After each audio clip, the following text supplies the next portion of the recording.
Public comments. Do we have members of the public that want to comment? Martin and Bill, do you have Sorry. anything to share? I can hardly hear you, Steph. No one's ever said that to me before. Bill Ranger, hello, welcome. And Martin, do you have anything for public comments? No, I asked. Sorry, go ahead. I actually asked a question of Kristen earlier this afternoon and got the answer. So no, I have nothing to share. I just wanted to watch in. Thank you. Same here. Thank you. Okay.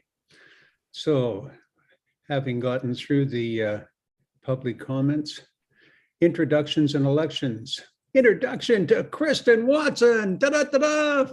Hi, Kristen, welcome back. Hi, thanks, Murray. Nice to be here. Yes. Funny meeting you here, Murray. Yes, I know. Believe me, I know. So for any of you that don't know Kristen, she was the chief financial officer for a long time, went away to greener pastures and has returned to us. And there's a name for that, hey? It's called a boomerang employee. I just heard that. Well, sometimes people just figure out what's really important in life, you know. True enough. Anyway, everybody, there is Kristen. Welcome, Kristen. Are there any other people we should be introducing here? Kristen, do you know all the committee members? Do the committee members want to introduce themselves? Oh, so Chris, are you on the committee now? Have you joined us? Yes. And Ron? Yes. Are Oh, yeah. yeah, that's the sum total of our committee these days? And Tanya Ross, who's Oh, she is with us? yes, She Tanya, is? are you The there? Tanya is there, down there without, I can't see her. Okay, got it.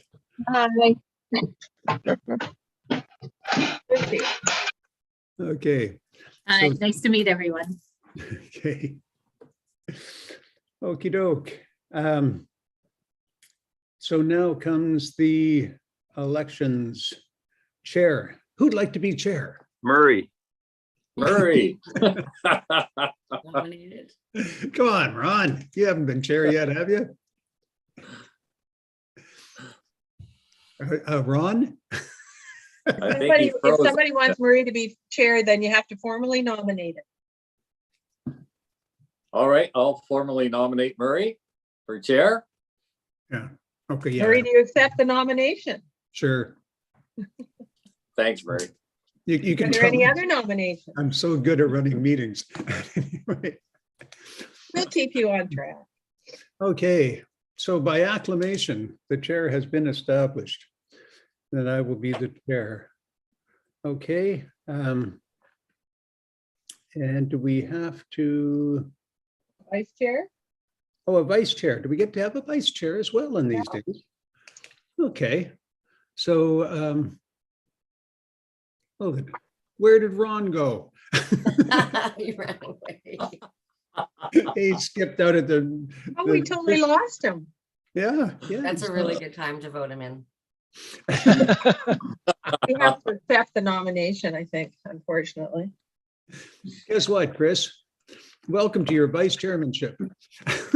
I have nominated all you. right. By acclamation, you get to have the job.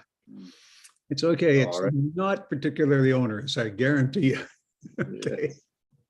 I'm counting on it. Okay. So what you do accept. Yes, yeah. Okay, Sure. great. Thank you. Okay.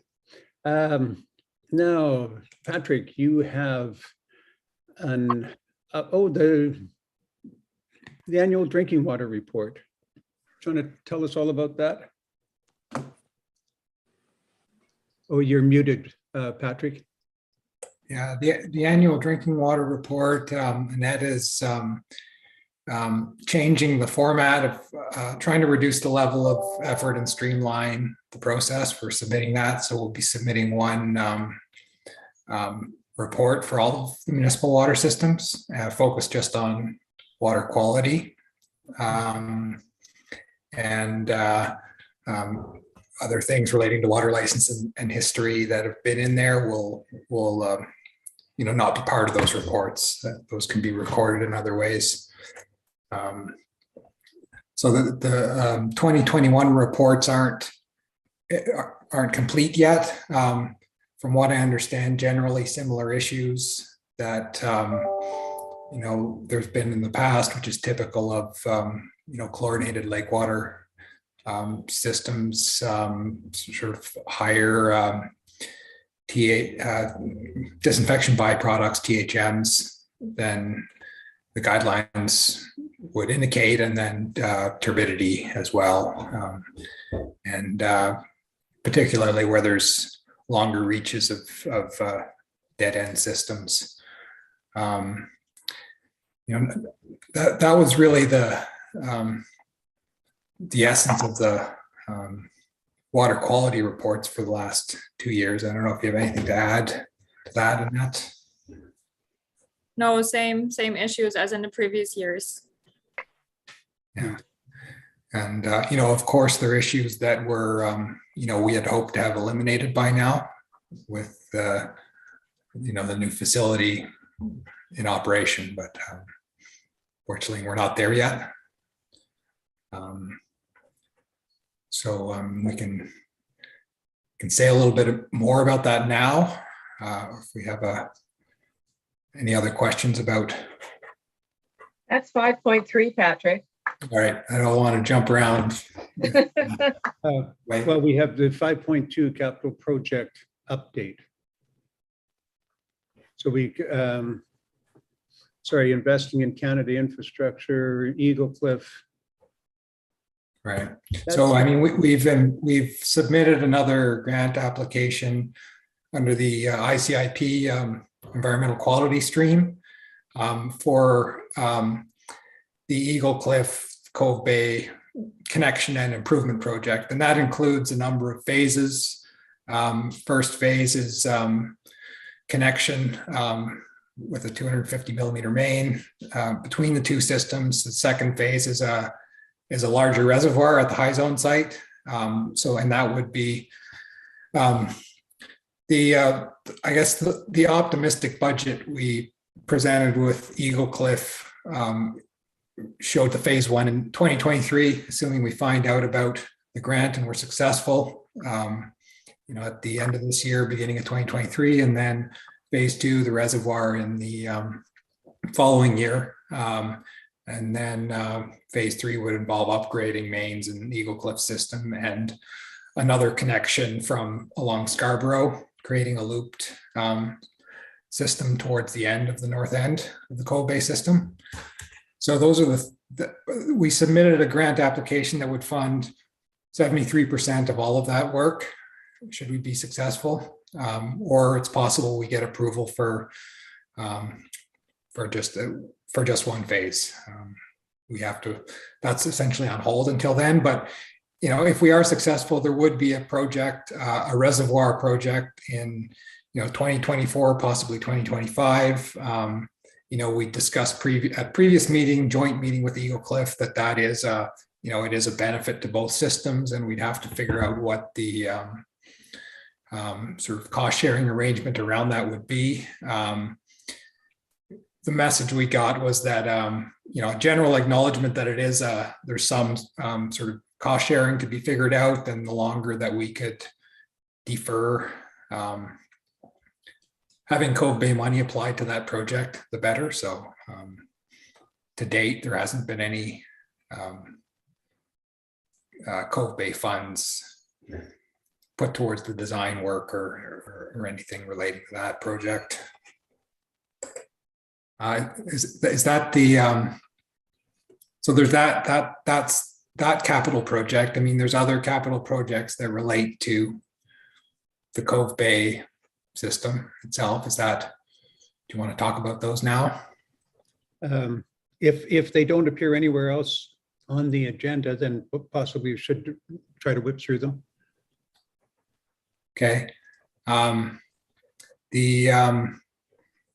There is quite a bit of AC water main. Well, they would be. Maybe we could talk about it when we go through the capital budget, because they would be Okay. there. Okay, sure. Okay.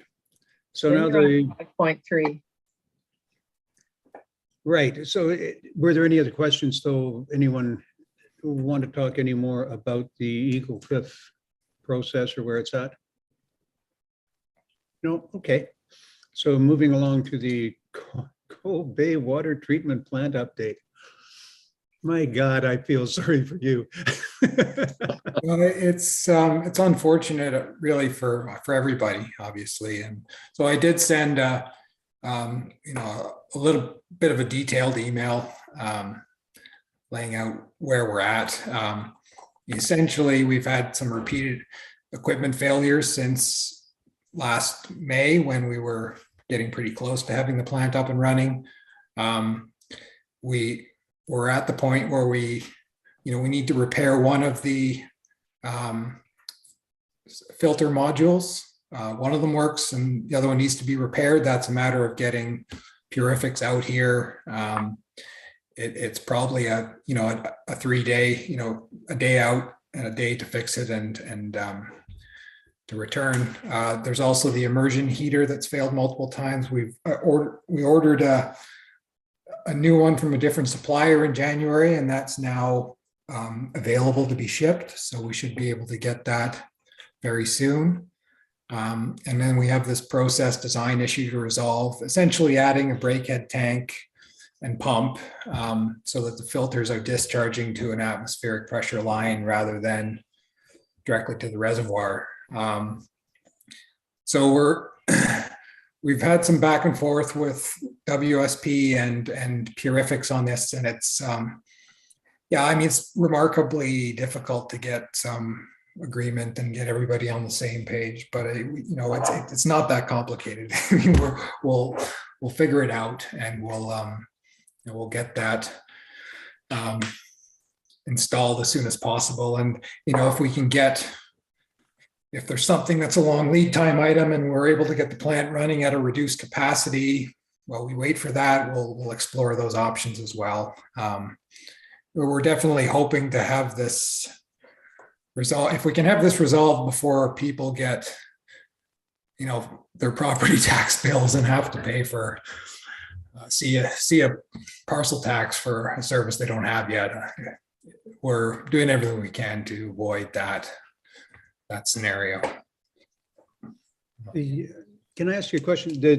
Can the plant run with just one of the filter modules, or both of them have to be running? No, it can run with one. And we were running it with one because we had a failure of the other one. And so we were trying to, while we sorted things out with Purifics, we were trying to get the plant into service at reduced capacity, and then the heater failed again. So we needed luckily we'd already ordered a new one from a different supplier as a spare, and now that's available. And the other thing that's compromising the process is the discharge to the reservoir, which means you have 15 or 16 psi on your discharge line, which we were given some indication earlier in the process that was a reasonable design simplification. It does mean that these filters they're operating too high in the pressure range, and so it keeps calling for a TMP rinse, so a filter rinse, every 2 or 3 hours, which really compromises what the plant can produce. It should run for days between rinses, and so this is what we need to do to achieve that. So this is the atmospheric pressure thing. They're getting Yeah. it to the right. Okay. Yeah. Okay. Oh, so it will function now. It's just rinsing way too often. It will function as soon as we get, I guess technically we could run it, once we get the heater installed, we could run it with one module it would be a quite low capacity. And then we would have to shut it down to do the the brake tank and pump retrofit. Right. Um, Okay. So the brake tank and pump, what's your time frame on that? I don't have a good time frame on that because we haven't. We still don't have a design solution that everyone's on the same page with. As soon as we have that, then we know what what the scope of the work is and what we're needing to order. So I don't have a good time frame on that yet. Is this not a piece of equipment that Purifics is saying should have been included in the original design? Well, it was included in the original design. Right. And sort of going back to when the tender closed on this project and we had to shave millions of dollars off and redesign, there was a lot of things that were considered.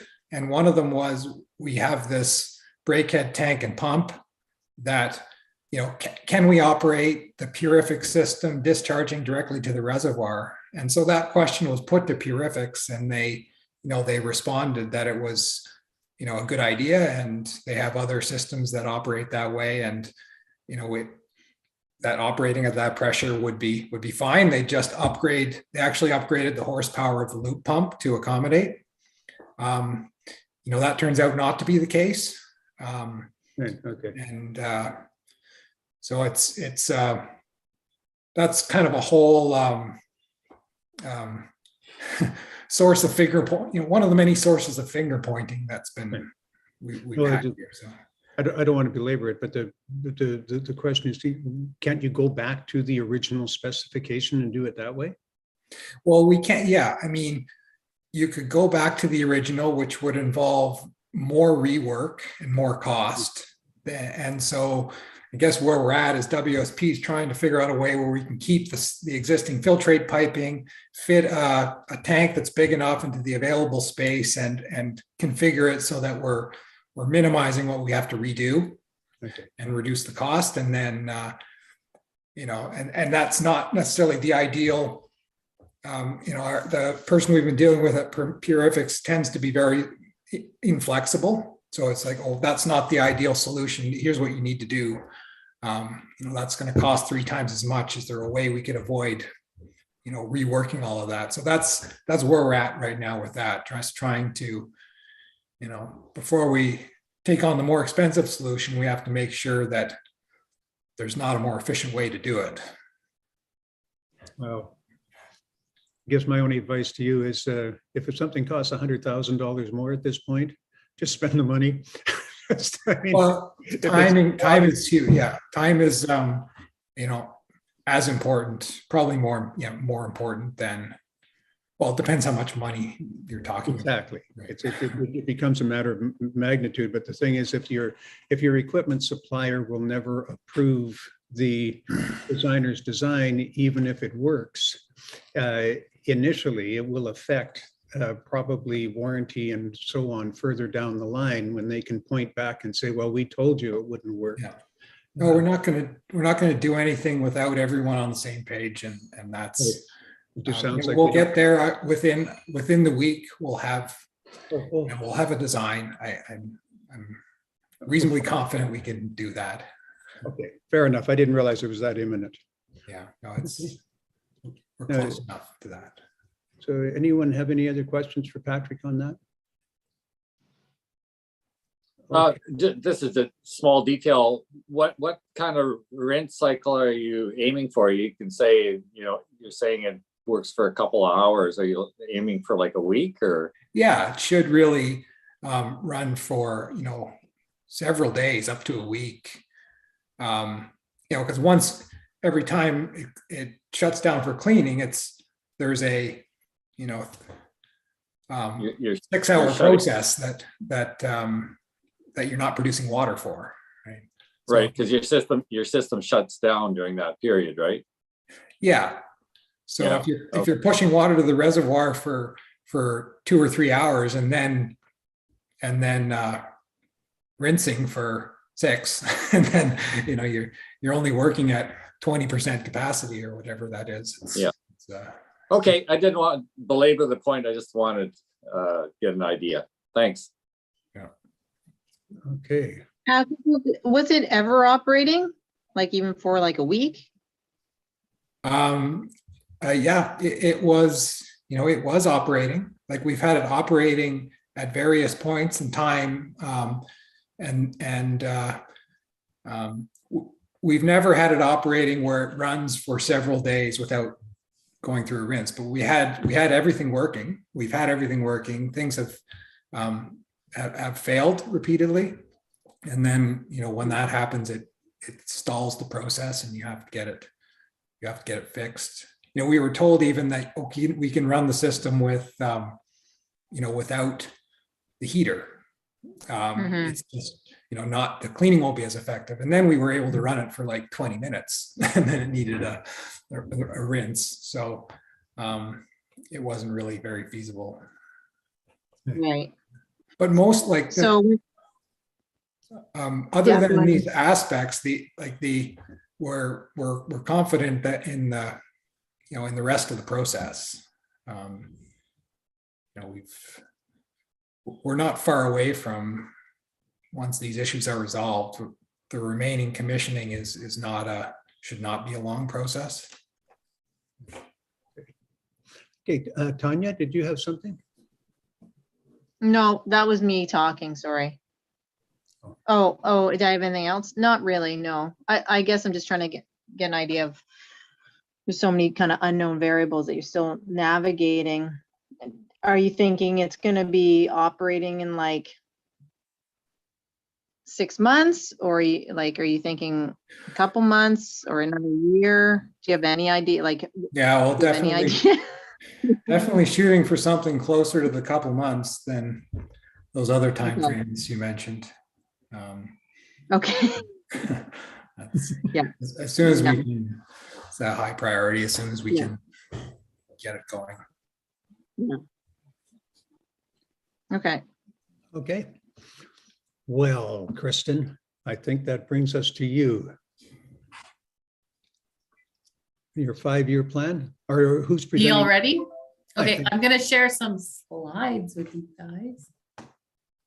Because they're nicer than looking at that big ginormous cramped page. I have to start here, sorry. I have 3 screens going on. I never quite know which one to look at. So here we go. Going to share this one with you. So I think you're looking at my slide that looks like the Boston Bruins and says Cove Bay Revenue 2021. Yep. Okay. And I'm gonna go here and here. Okay.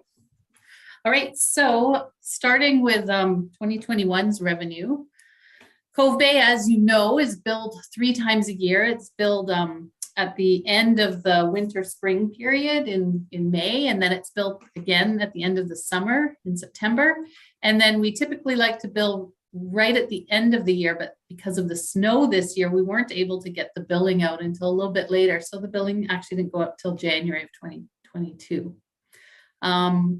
The actual collected revenue for 2021 was $586,000.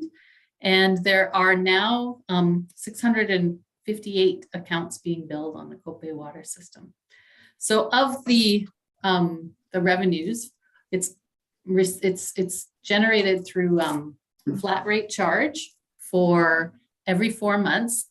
Every customer is given a flat rate of 136 cubic meters per period. And then they're charged $1.55 per cubic meter in excess of that flat rate allotment. 87% of the revenue was generated through the flat rates, and 13% of it was generated through the metered rates. So for this year, then I'm suggesting a 2 in 10 proposal. By far, most of the people are under that $260 flat rate allowance. So if we just increase that by 2% to kind of coincide with the inflationary figure that we've been using for expenses, that would mean an increase to the annual flat rate of 15, which would produce another $9,870 in revenue. And then adding a 10% increase to the metered rate would be to generate another 7,600 and so.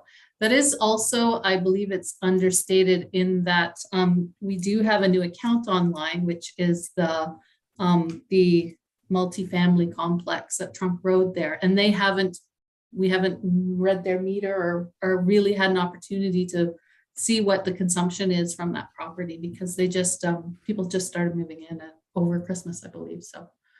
So that will be interesting, and it will definitely, we'll notice and we'll feel the impact from that. Cove Bay revenue for 2026, that sets the revenue target at 590,000, and that's a $40,800 increase, about 4.23% over the 2021 budget revenue. But based on the fact that we generated 582,000 in revenue, I believe that this rate increase it's reasonable to achieve the revenue target of 590,000. If everything else stayed the same and we raised rates by overall 4.23%, then that would generate $609,000 in revenue. So I think there's quite a window there in order to ensure that the minimum 590,000 will be generated this year. There's an interesting revenue item in the 2022 budget. You'll see it in there under the connection fees and boundary expansion line item. So that's $230,000 that was received from the Grafton Lakes land rezoning. We just received that in this fiscal year, and it's a one-time receipt of funds, so it's not going to be rebudgeted again in years 2 to 5. For the following years, 2023, that looks like an increase of just over 4%, an increase of 5.7%. And I just put in nominal amounts of $25,000 each year for 2025 and 2026. I mean, there's so much work to do on the capital side that we need a lot of consultation on those outer years to really figure out what needs to happen. So I really just left it nominal for now. And as we move forward and get a better idea of what needs to be put into that capital plan for the following years, I'm pretty sure that the 5-year financial plan is going to change quite a bit. On the expense side, the expenses, there's the salaries. So every water system has an allocation of utility operator staff, and Cove Bay is it's just actually half of all of the utility water operator staffing costs. I'm increasing the cost for materials and supplies this year based on the 2020 run result. Some of the things that we're putting some real pressure on the costs that are going to be impacted this year are the fact that gas is in there and vehicle maintenance costs are in there, and they're going up beyond 2%. Travel costs have been reduced, but professional development costs for the staff have been maintained, especially with that, with the water treatment plant, the utility operator certification, the costs of the professional development increase. So we've maintained that budget in there. Increased costs based on 2021 experience for the additional communication networks that I guess are attributable to the new treatment plant. And then in 2021, of course, there was a big jump, a budget contemplated for the additional costs that would have resulted from the operations of the water treatment plant. So I adjusted this year, just pending the timing of the water treatment plant coming online. I've also added a provision for some consulting services that may be required to assist us with getting this treatment plant up and running. There's a new line item this year for the MFA debt. So this is the interest cost on the $2.5 million debenture debt. It's going to be $50,407. And that will be in place for the next 10 years, and it will reset at the end of 10 years for the next 10 years. But the amount I'm putting in here for insurance and legal and audit costs, I'm increasing those. We do have a brand new asset on the books that we're paying insurance premiums on. So I've increased a provision there for insurance. And lastly, this is hydro costs and a little bit of rent, overhead allocation for municipal staff and hall here. So I've increased that because of the additional utilities costs that we have experienced, and we'll see that probably for next year with the full water treatment plant going full. We're probably, I'm quite certain, going to be looking at increased costs there. So this year we're kind of saving a little bit of money, but we know for next year that our operating costs, once that treatment plant is up and running full swing, that we are going to have to be increasing the provisions there. So for now, I've just left it. I left that that contract services $20,000 figure in there, and I've inflated those costs by a 2% increase inflationary factor. There's also a maintenance line item that varies kind of every second year with the provision that we set aside to do the fire hydrant maintenance every second year. As far as the capital side, we've really left it quite just quite stripped down. There's a provision in there for equipment breakdown and replacement of $20,000. I think Patrick wanted to speak to the work that he had in mind for the water mains, the asbestos water mains. Did you want to highlight that, Patrick? Sure. Well, there's quite a bit of AC water main in the system along Miller Road and the loop. There's a section between Miller Road and Senator that appears to be leaking. That AC mains can last for a long time, but they're really vulnerable to disturbance. And then once they're cracked, there's not much you can do. We have a questionable easement through there for that main that has to be resolved. So that's been designed. We have design documents for that, and we'd be in a position to tender that work and get it done this year. I think probably the next slide, Kristen, will show the allowance for capital in outer years. I think we should be allowing quite a bit more for an ongoing replacement program for that AC main. We also have, there's a number of other issues that have to be dealt with. The Cates Hill pump station panel needs to be upgraded.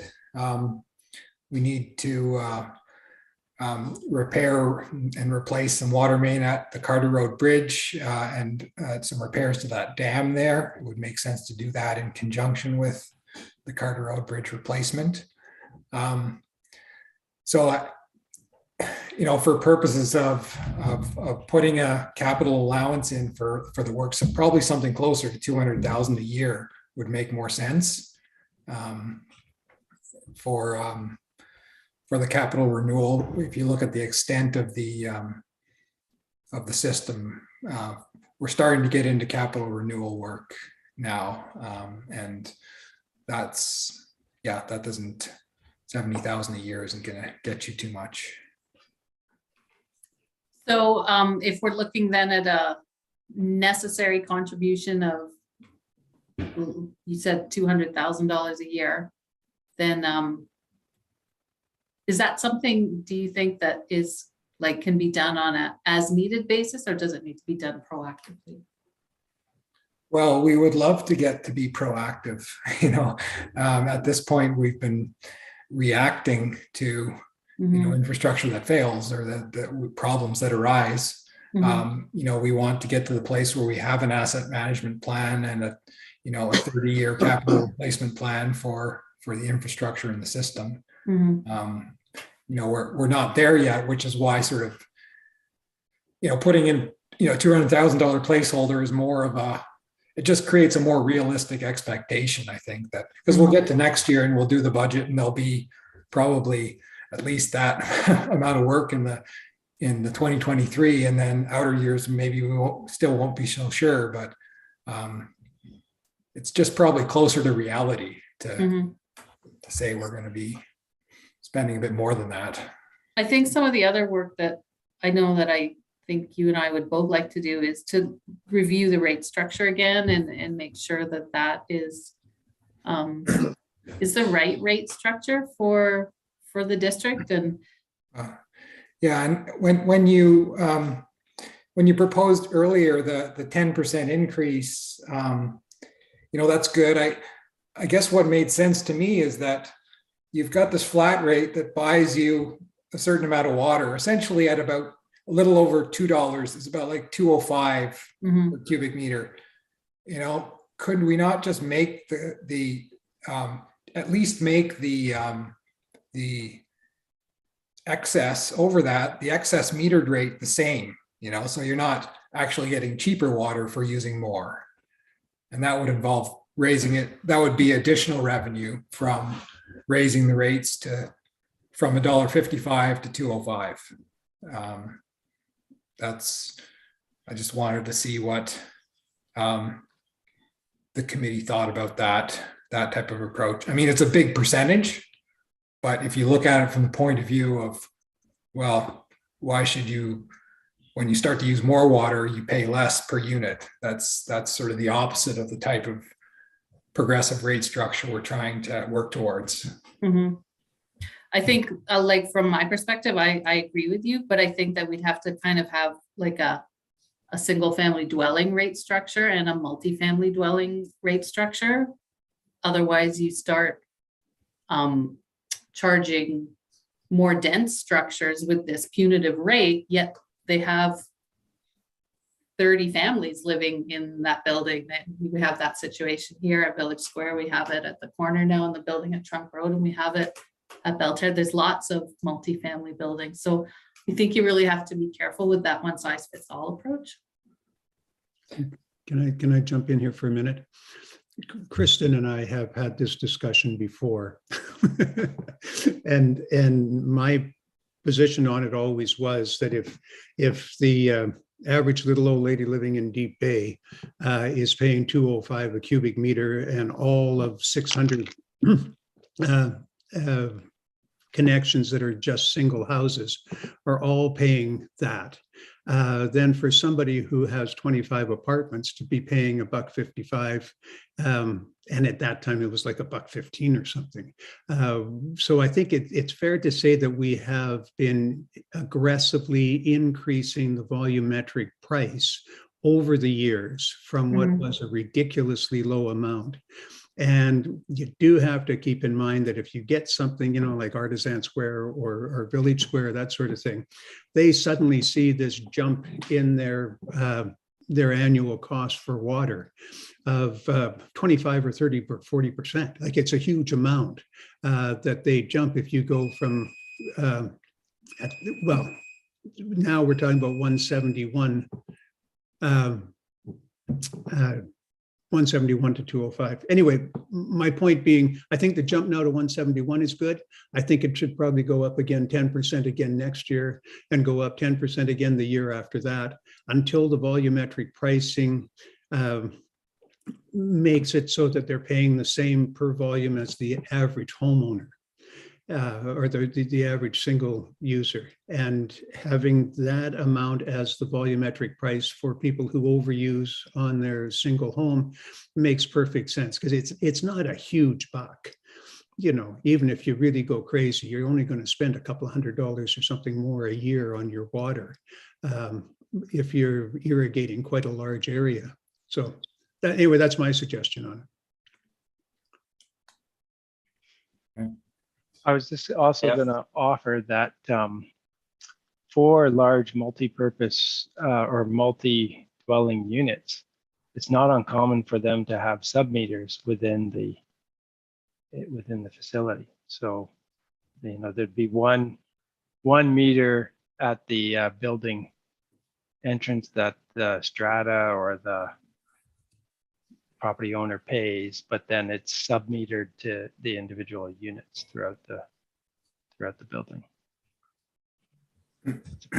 That's quite a common approach to dealing with multi-unit facilities. Yeah. Allison, do you want to, is that your hand up? Picking up just on what Liam just said, we should check and see if they haven't metered the individual units in the building. Because then, they can parcel it out, and that is common. It's same for hydro sometimes too. My major question had to do with the revenue line item of the 234,500. I'm assuming the payment from Grafton Lake Lands was 230,000, because if my memory serves me correctly, it's 10,000 a lot and there's 23 lots. Yeah. So the original intention, they had to do the interfund borrowing from the reserve fund, which I can't remember which one it's come out. Oh, the land reserve fund. We had to do that because we thought we were going to get the whole $1 million up front from Grafton Lake Lands. Right. And it was considered the financing. So, and when you interfund borrow, I thought we had to pay interest on the fund. So Correct. That's my other question. Your line item shows other general fund repayment parcel tax of 124,000. And then down at the bottom, you've just got it as a, where is it? The 124 there. There's no interest expense line for the 124. I mean, how much Well, of that? borrowing was over 10 years. So Yeah. 1/10 of the 1.1 million is 115. So I've just kind of made an allowance there. I don't know what the right rate is going to be to charge interest. I've just put a little bit But of you an haven't allowance put any there. interest in the interest expense line for that. No, I've just kind of done a high level accounting. Well, and there won't actually be an interest expense because it's internal. So we're just actually repaying more, but I don't want to show. But if you're showing it as expense. repaying, somebody's going to come along and say, well, we're paying 124 and why are we paying this extra amount at the end? Yeah, but again, like it all gets netted out in our financial statements when we report externally, Councillor Morris. So I think it's going to have to be something that's accounted for off the books and just done Well, I'm internally. thinking of the presentation to the general public and that Yeah, we're but actually I getting- can't show an interest expense that's not an actual true. The municipality as a whole is not incurring any interest because they haven't. No, but there are two separate pots. But they all roll up, right? They all roll up the same. So I can really only treat it as a transfer from fund to fund. Okay, so my other question has to do with the 230,000. Yeah. You've enabled yourself to put $290,000 into the reserves because you've got some, or 270, no, 290, I guess it is. Yeah. Revenue and expense. But 230 of that is the payment from Grafton Lands. Yeah. And I guess I am wondering why that's not being applied directly to the interfund borrowing, which then reduces the amount people have to pay in the parcel tax or the payment for the interfund borrowing. And then you can replace that amount with a contribution to reserves, because it sounds like that. I'm just leery of 200,000. what's left to get the water treatment plant up and running. I think once we nail that down, then we can finalize it all. I'm just cautious right now, and I'm just taking, I don't want to have to pay it back and then tell everybody, oh, you need less of a parcel tax, or you don't need, and then I just want to wait and see what the final cost Okay, is. so I will be back at you next year with the same question. Okay. Some things never change. I noticed that, Murray. Okay. Do we have, sorry, I have a quick question to Patrick on the $150,000 that you had said for the replacing the asbestos pipe. I assume it is that you're talking about from Miller to Senator, 150,000. Yeah. That doesn't seem like very much money to me for that amount of work. That's the budget for it, is it, for the whole thing? That was, I think we got the consultant. It's not a long section of pipe. And the estimate we got from the consultants was 130, I think. I think I bumped that up to 150, but you're probably right. It's probably low. We've seen escalation in a lot of types of infrastructure work recently. Sorry, it just dawned on me where that is. This isn't out by the Catholic Church. This is at the other end of Deep Bay, coming off Miller into the cul-de-sac at the very end. Do you know what I'm talking about? Where is it again, Patrick? It's let's see if I can pull this up. It's Want where to stop sharing? I think Murray's right. It's a bit of an easement that cuts through people's backyard at the end of the. At the end of Senator Road and up to Miller Road. Oh, right. So it's fairly short, but it's right through people's yards. Oh, good. yeah, and the easement, there was an easement, but it was like it doesn't contain any of the things that you typically expect in an easement. It's not super useful. So we have to come up with some arrangement with the property owner, who essentially has their deck on top of the existing main. Okay, and it's through a single property, is it? It's yeah, I can show you my share my screen if you want me to. I'll stop. Sure. Yeah.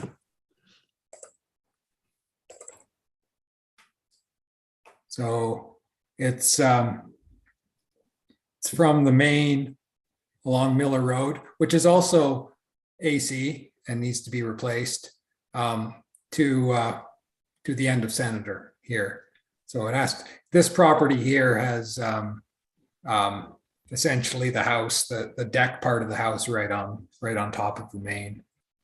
So we did talk to contractors working on the island about directional drilling, and they did the directional drilling for us on the library sanitary, and they felt that was with the soil conditions there, was a reasonable risk that would work, that would work well. Okay. And there's no option to just put a smaller pipe inside that pipe, and because your volume going through there is not that great, is it? I don't think there's really the capacity to reduce the size of the pipe. Okay, fair enough. I don't want to, that's just a thought. I'll leave it with you to work that one out. Now that I see, yeah, no, the 150,000 sounded great to me because I didn't realize it was that shortest. It's just that little bit there. The tiniest piece involved. Yeah. Anyway, okay, so fair enough. So Kristen, if the going from 70,000 as placeholders in the future to a 200,000, does that make sense to you? Does it have any other implications on how other things happen? Well, sure. I mean, squirreling away another $200,000 a year in revenue, that's a 40% increase. So Capital right? allowance and stuff. Yeah. If we're at 500 now and we want an extra 2, we want to collect another 2, then that's what we're going to be looking at. And so do we have to collect that in advance, or can that be projected to be collected at that time as well? Well, part of the thing that we didn't talk about was the work that we really need to prioritize as a municipality to get done on the asset management plan, because that's really our guidebook. That's really our roadmap of what we have and what we need to be putting aside every year to look after it. I mean, maybe $200,000 is a drop in the bucket, right? And maybe the number is crazy high, but at least we need to know what it is. And anybody who lives in a strata and has to do a depreciation report every year knows how important it is that we have that plan. So that also is in the Cove Bay capital budget this year. We've set aside $35,000 in Cove Bay budget this year to advance the capital asset management plan. And really, I mean, until we have that kind of document to guide us and sort of inform us as to how much we should be putting away, I would say 200,000 a year is probably a drop in the bucket, considering we just got this $10 million asset on our books now. I mean, $200,000 is just addressing the pipes and the stuff that's already in the ground, and we don't have anything in the budget for capital maintenance and capital asset replacement for that new $10 million treatment plant. So yeah, So- I think we need to be prepared Mhm. for additional revenue increases and So for the time being, we will stumble along in the dark as we have till now. We've got the $150,000 that we're going to spend in 2022, presumably on that Mhm. one capital budget item. Nothing else is falling into the ground yet.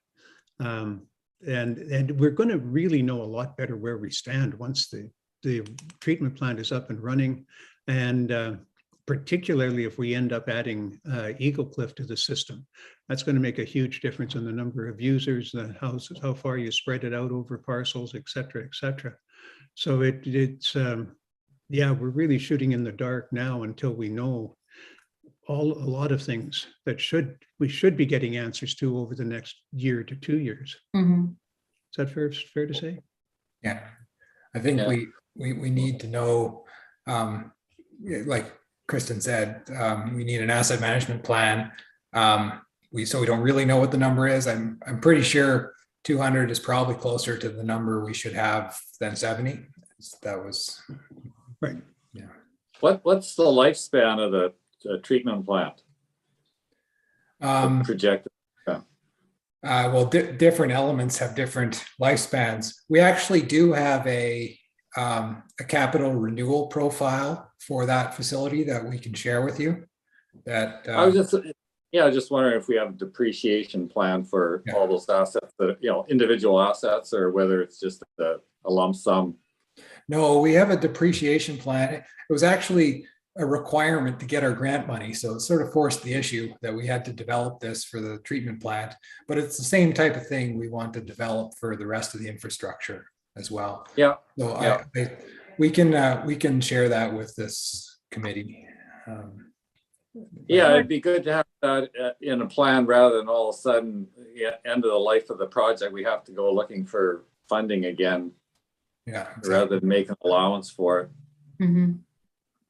Is there any benefit to increasing it a little more than what you've got, so that when you actually get to the number that you should be putting in, you've sort of been raising the rates as you've been going? And because I'm guessing the treatment plant, Patrick was talking about a 1% rule of thumb for water assets or something should be going in, and 1% of the treatment plant. I always drop my zeros, but what's that? 32,000 or 325,000? Of 10 million, Yeah, 320. Yeah. Okay. So 100,000. yeah, so maybe you should be, upping it a little more than you've got, so it's not quite so painful. And you decide you need to do it. I mean, theoretically, you should be putting the depreciation amount in. Yeah. Patrick, you're muted. Sorry, what were you saying, Chris? Oh, no, I agree that we ought to be putting in a realistic amount for depreciation, just so we don't get big surprises, and shows that we are planning, realistically. So if that's the way you want to go, what we can do is we can amend the budget piece, but there's going to need additional work on the rate piece. And that's not something I think we can scratch off at the side of our desk, but we could book another meeting to work on that. Which rate? Well, if you want to raise another $100,000, you're going to have to raise the rates more. And it's probably not something that you want to do divided by 658 accounts. It's probably a little more nuanced approach you want to take with it. So like rate bylaws could be adopted during the year. They don't have to be adopted. They're not under the same time constraints as the 5-year financial plan is. So if what you want to do is increase your revenue requirement, you can amend that revenue line and figure out who you're going to get it from at a later date. Right, okay. So, sorry, I was trying to calculate there and I screwed it up. Fair enough. So your suggestion is that we want to do this, talk about it later. Well, I don't think that anybody's going to be happy if you just divide it equally among 658 people, which is easy math. Right, okay. And if you want to figure out how to collect it from consumption, then you're going to, we need to do some analysis of consumption. Right, okay. I mean, one thing I'm thinking is you're talking right now about raising it $5 per billing cycle for the every first user. Mhm. Yeah, and I don't think anybody would care if it went up, say, $10. I don't think it makes any real difference in the perception of the people in the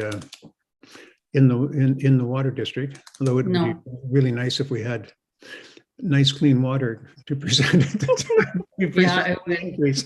So You go another 5 and that's going to give you another $10,000 from the flat rate revenue. But right, like if you want to generate another $100,000, you're going to have to bring the consumption down and start charging metered rate revenue earlier. right, okay, And that's going to take some work.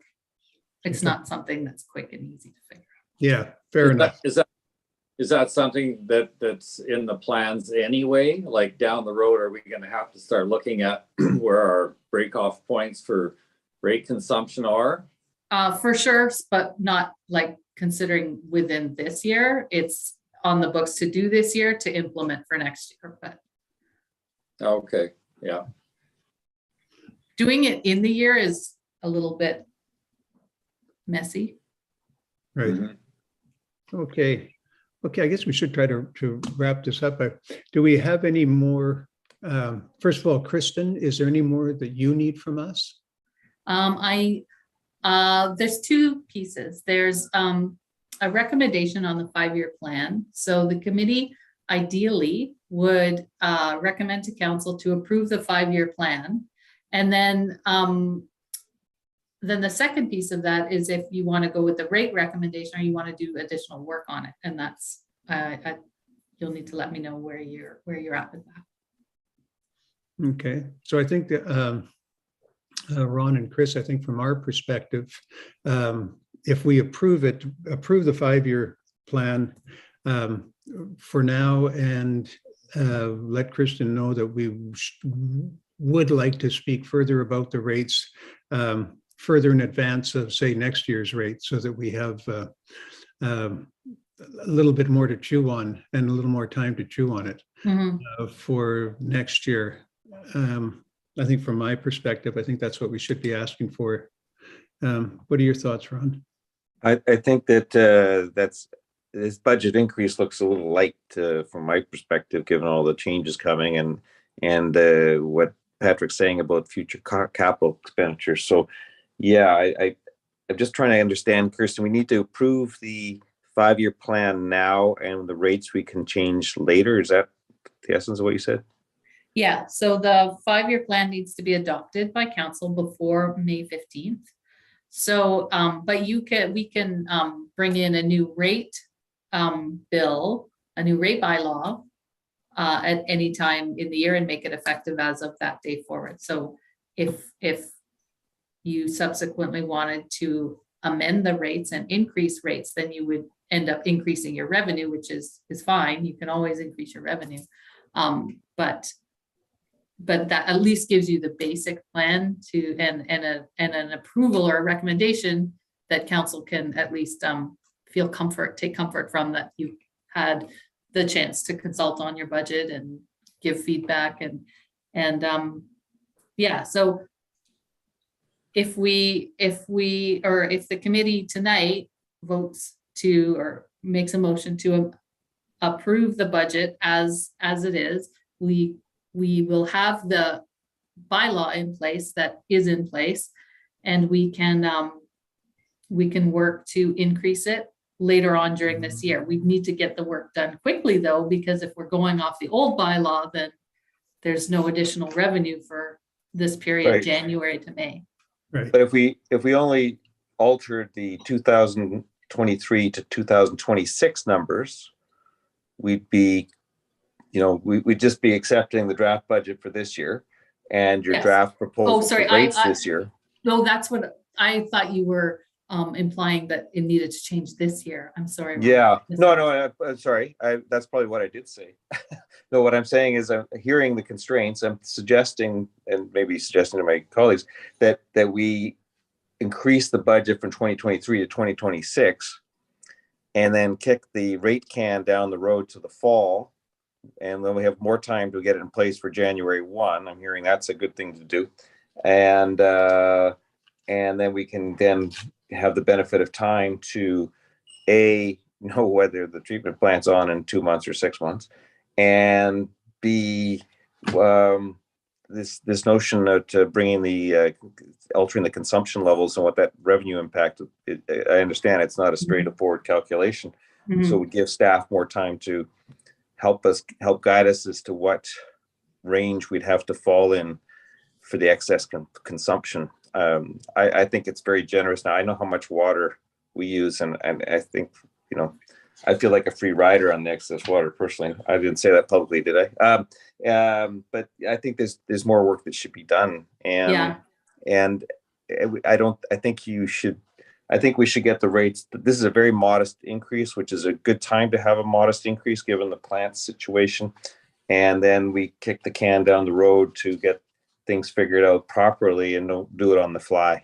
Yeah, I agree. And I also think it's important to re-gauge kind of what the new consumption pattern is going to look like, because it's a small enough district that once you add one new large single commercial property, you're going to see a change. It's going to take a different pattern all of a sudden. So I would think it's smart to be able to do take 2 readings and see what the impact is there.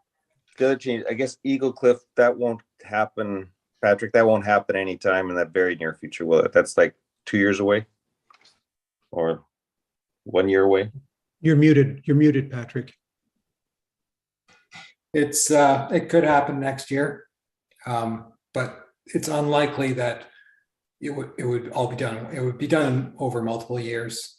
Yeah. Okay. So it's not going to affect revenues next year materially. So then the question, then I think, Murray, is the 70,000, is it 200,000 as Patrick suggested? And I don't know. I mean, we're kind of, we just know what's going up. We just don't know. We've got 150,000 in this year, right? So we're not doing the 70,000 now. 70,000 is in future years. Yes. So we're giving ourselves time to look at that, to figure how we change the revenue to cover that. Right. But for this year, we've got the 150,000 in there, so it's not such a big deal. Yes, no, I understand. This year it looks good. It's what I'm suggesting is that we alter the future, the 5-year plan for future capital expenditures, and I'm seeing the total capital expenditures is 70,000 for 4 years, 2023 to 2026. And I'm suggesting that we Put 100,000 in the other capital replacement line? That's an easy amendment to make. And also the offsetting piece, though, is you're going to have to increase your rates. Otherwise, you're just drawing down your reserve fund, and that doesn't make any sense. So if you want to put more in for capital, I totally support it, but you got to put the line item at the top too for the additional revenue to support it. Okay. That's 2023 we're talking about. Yeah.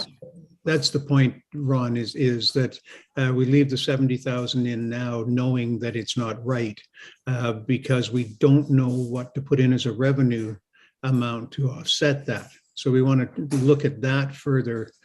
So how to see how we get the 200,000. The problem is not the revenue line; it's how it gets broken out in the charges, which is why Kristen couldn't do anything this year.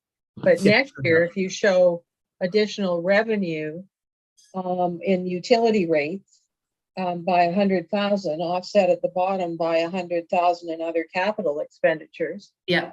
A transfer to reserves, 100,000 goes up, and it all just flows out so that you're collecting another 100,000 because Patrick said he's got lots of money. And if you go all of a sudden next year and ask for 200 or 300, well, you told me it was only going to be 70,000 last year. I So- think it's an easy thing to just amend it now and approve the 5-year plan as amended and include that. And it's a communication tool. This is your opportunity to communicate to the public that, hey, you know, we got off a bit easy this year, but we need to be prepared for a new rate structure next year. And it's gonna have to look a little bit different. It's gonna have to look different if we want to collect. That's a 20% increase, right? Bit more, probably 25%.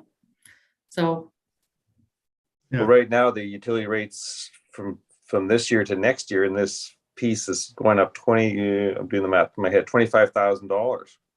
yeah, just That's nothing. just no, I know. So Yeah. we need, this is like, this takes work to get a new rate structure in that adequately charges people and doesn't penalize, you know, like you said, the little old lady. Yeah, the good Yeah. behavior. Yes. Would we be smart to increase the rates a little bit more this year just to get the ball rolling? I'm just afraid that if we don't start something, that we're going to get caught with a lot more pain down the road. But Yeah. I think the thing is, Chris, that because people have been waiting for the treatment plant, and there is a line item on your property taxes now to pay for the money borrowed. So there is more gain to the tune of $300 or something for everybody in the system, showing through in the property taxes. So, and last year as well, I guess, we had that. So it's not like it's nothing. It's just a different, just coming out of a different pocket of your pocket. So that's why I think Kristen's idea of keeping it light this year until we get the thing up and running is probably not a big deal. Because if we raise it, as she said, if $10 instead of $5, it gives us $6,800 or something. I mean, it's not Another $9,000. I mean, it's easy to do. Yeah. And that's assuming constant consumption, right, Kristen? If we're Yeah, adding I'm these pretending buildings, like everybody's gonna consume exactly what they did last year. yeah. So we know the number of customers is going up, which is going to increase the base amount. We know we're going to have more volume, excess volume coming on. So we do have a volume increase and therefore it's not all going to be the 20% that you mentioned isn't going to be all rate. It's going to be volume and rate. Yeah. So, and you do have this one significant new property coming on. So you are going to collect more. My number is really conservative. Yes. I am quite sure that you're going to collect more. Well, I like putting the extra 100,000 and then forcing the issue. Yeah, I think that's a good idea. 23 all. But you mean for 2022? No, for 2023. 2023. 2022 is almost over. Yeah. So You're right. this mean moving it from 70,000 in 2023 to 200,000 or to Nothing. 100,000 or what are you thinking, Ron? Oh, well, I mean, we're dealing based on what Patrick said, we know there's a big wave coming, to use a water analogy. We just don't know how big it is, but it's not 70,000.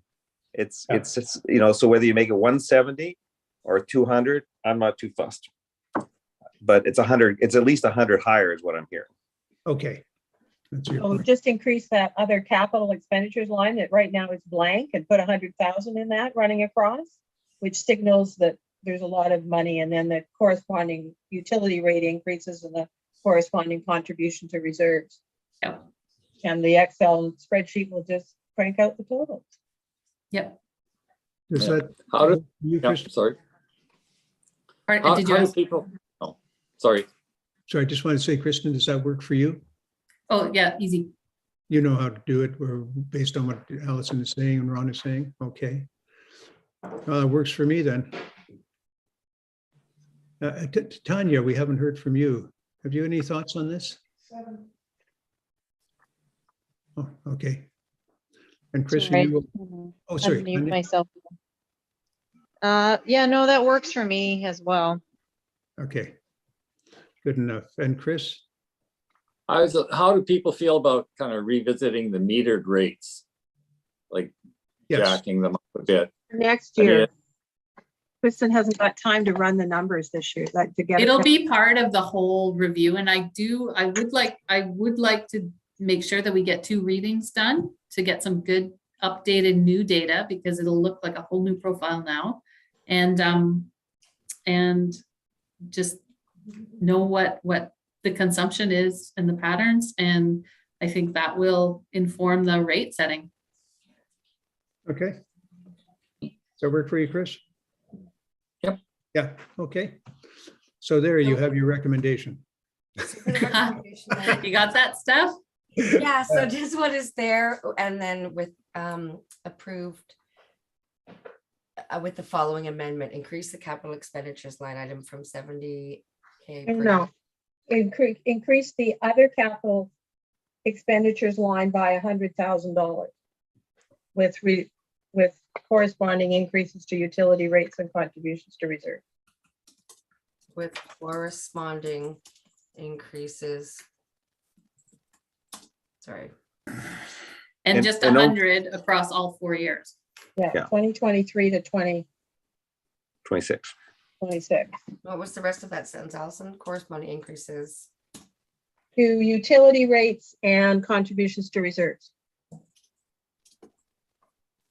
Okay. Okay. And Patrick, is there anything else that you need from us? No, I don't think so. I think Okay. provided everything. Do you need direction, Kristen, to do this rate? Like, do you want them to recommend the council direct staff to conduct further analysis on the rate structure? Sure. Yeah, that would be actually helpful to get that in the minutes. Yep, so moved. Yep. Want to just second this?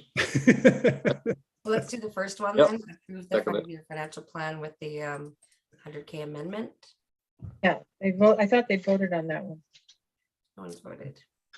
Yeah, well, it's, but the old to instruct staff thing. However you like to word that, Steph, as long as So Kristen is. the new one has to do with reviewing the rate structure? Is that what you're looking for, Kristen? Yeah. Okay, Yeah, so okay. staff, something along the lines of the committee recommends to council, the council directs staff to review the Cove Bay rate structure with the committee prior to the 2023 budget. Yeah, good. Great. Mover, The dinner time yet? That's our recommendation. Now we've missed can you dinner. guys vote on that? Yeah, Okay, sure. so you're happy, Seth? No. I need a mover and a seconder. And all in favor. I'll move. Thank you. I'll second. Thank you. Yes, all in favor? Yep. Yes, Thank it you. is passed. Yay. Okay, now we've got any other business? Any questions from the public? No questions, Bill? Good. Oh, no. I want dinner. Okay, so next meeting to be decided. We won't worry about that yet. So if there's no further business, this committee meeting is adjourned. Great. I Thank know. you. Thank you. Nice Good to night. meet Thank you, you. Chris. Thank you. Yeah, nice to meet you, See Chris. everyone. Hi, guys.